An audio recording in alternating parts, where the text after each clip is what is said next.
Step by Step. 19 Essential Dhamma Talks, by Sayadaw, Jotika. Talk 11, on Insight Knowledges. Beginning yogis, and yogis whose sati and samadhi are not yet strong, need to contemplate with the perception of noting, as in the Mahasi system.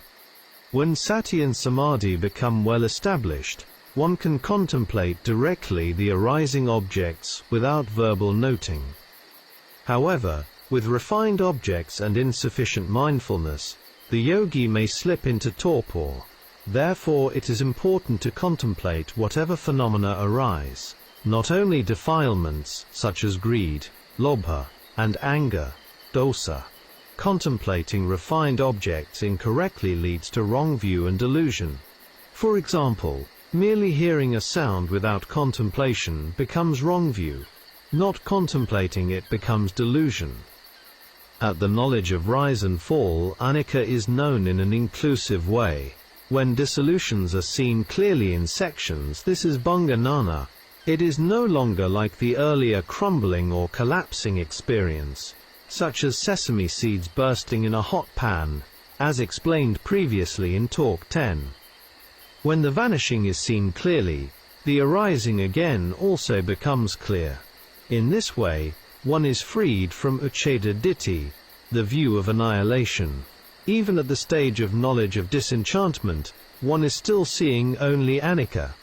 However, the arising process becomes increasingly narrowed, and anicca becomes clearer.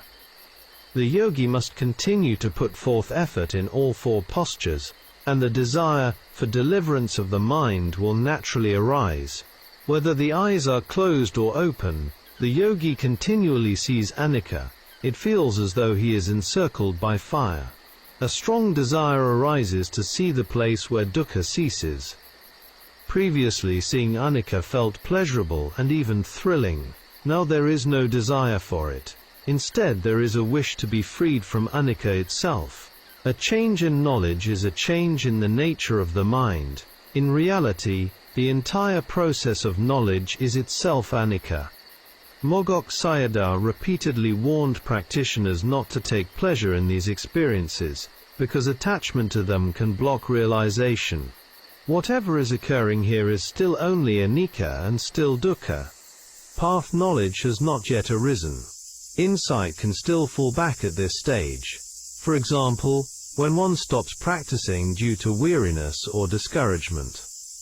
Therefore, the yogi must apply continuous effort, like a person rubbing two pieces of bamboo together until fire appears.